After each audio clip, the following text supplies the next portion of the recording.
We are just 5 Sundays away from NFL football and the regular season starting, and there are still a lot of unanswered questions. But we have some good news and we have a lot of bad news coming today from the Colts training camp. What's going on? It's Elijah from Sports Talk Indy, where we cover all things Colts every single day. And the problem that the Colts have is nothing new. We've talked about this ad nauseum this offseason, and that is that there is an extreme lack of depth, or not even depth, but experience in the defensive back position for the Indianapolis Colts. They have a lot of guys who were either signed last year or signed this year. And as we look at the depth chart, it's not going to get easier, specifically because the Tennessee Titans just signed Quandre Diggs to a 1-year deal worth $5 million, which means that the Colts' options of adding a veteran safety are getting very, very limited. In fact, it's kind of down to Justin Simmons being the only key option at free safety. And you might be saying, well, this team's good. This team's good. Everything's awesome. And I don't know. I'm starting to lose hope because on the left side, I have a lot of confidence. I have confidence in Juju Brents. I have confidence in Jalen Simpson. But on the right side, reports are coming out of the Indianapolis Colts camp that Jalen Jones, almost every single pass thrown his way the past couple days in training camp, have resulted in a completion, which is not good.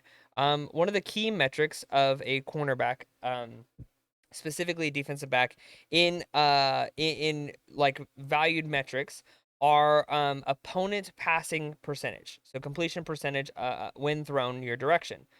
For Jalen Jones, that number in training camp over the past couple of days is almost 80%, which is very, very abysmal.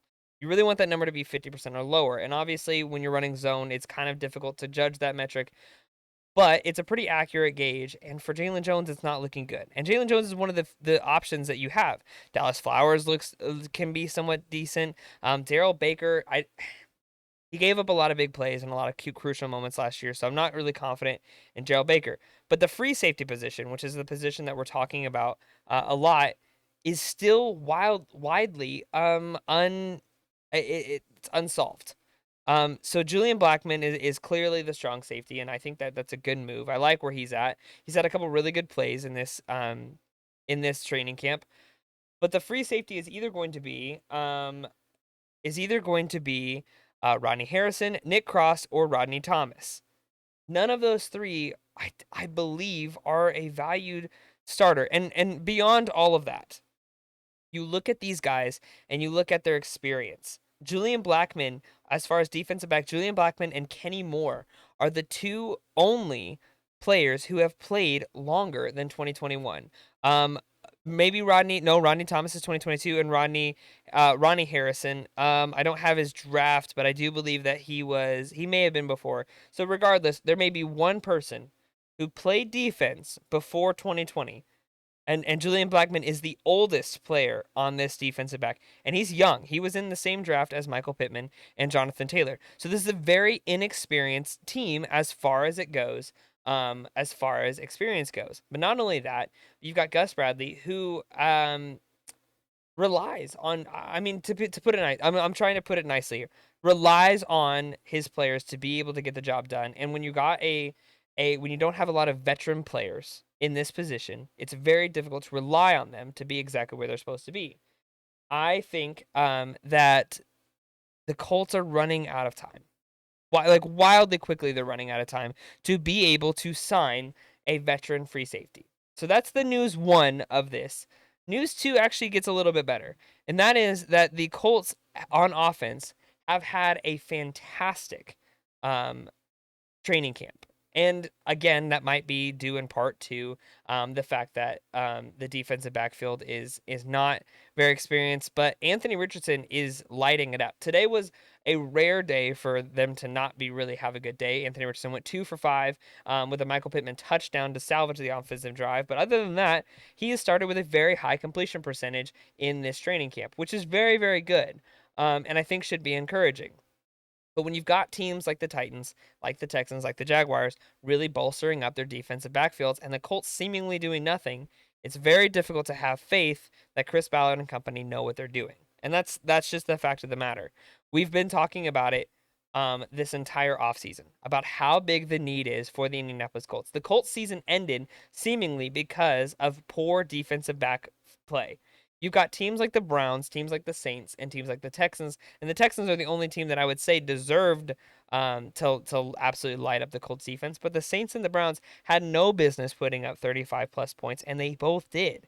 In fact, they were very, very abysmal games. When you're talking about putting all pressure on the shoulders of your very young quarterback, that's not exactly what you want. You want to have a good defense so he can continue to build confidence and to be able to go. Remember, this guy has only finished one NFL game in his career, and that's not great. And obviously, I have faith that he's going to be able to have a very successful career. If you're a Colts fan, you've been watching anything about this guy, you know that if he's able to, he's going to be very, very, very good. But right now, you do not want a constant need for a shootout. You want the defense of the opposing team to be on their heels. You don't want to have to deal with this fight and this battle. But the Colts right now are putting the entire pressure on Anthony Richardson. And unfortunately, it's not looking good. And it's not looking good for the odds of being able to play really low pressure football, which again is the NFL. You're going to have high pressure football regardless. But when you're looking at this, you really want to be able to run the ball. You really want to be able to have options and not have to try and throw the ball forever downfield just to be able to get in the game.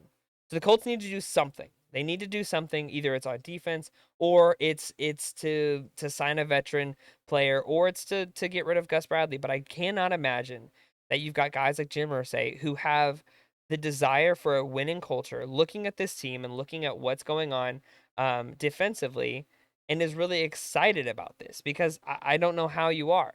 It's looking really, really abysmal. And again, this is like 6-7 weeks ago. We were talking about, or no, I guess it was a little bit longer, but we were talking about L'Jarius Sneed having a confirmed deal with the Indianapolis Colts. It was inside the organization. All they had to do was hit go on this deal, and it fell through. And then the Titans picked him up. And then in the same weekend, Quandre Diggs and the Indianapolis Colts had mutual interest in getting a deal done for at least a 1-year deal to be the free safety for the Indianapolis Colts. And again, the Tennessee Titans swooped in, this time in late August, and got him for $5 million. Now, I don't know what the Colts aren't seeing or are seeing that we're not, but the Colts have $25 million in cap still to spend this offseason. That is completely available for whoever. And for some reason, it seems as though Ballard and company are very content with the group they have. In fact, the meme that's been going around this entire offseason is Ballard just repeating the line, "I like the group we have. I like the group we have." And unfortunately, it's either going to be a boom or a bust year for this Colts defensive backroom, and there's a lot of really, really good opponents. You're talking about the first month of the season facing C.J. Stroud, Will Levis, Jordan Love, and Caleb Williams. A lot of guys that are very unproven. In fact, all of those guys have less than 1 year of actual NFL starting experience under their belt, but they're all four considered very deadly. Will Levis being the one that I would feel confident enough about. But still, you're talking about a team, the Titans have done nothing but bolster up their offense and their defense. And the Colts seemingly have not done either, as far as free agency goes. So we'll see. It's hard to be optimistic at this point in the season, but that's what we're talking about now with 5 weeks left to go, 5 Sundays left until the Colts play football again. And again, it's looking really gloomy coming out of Indianapolis today.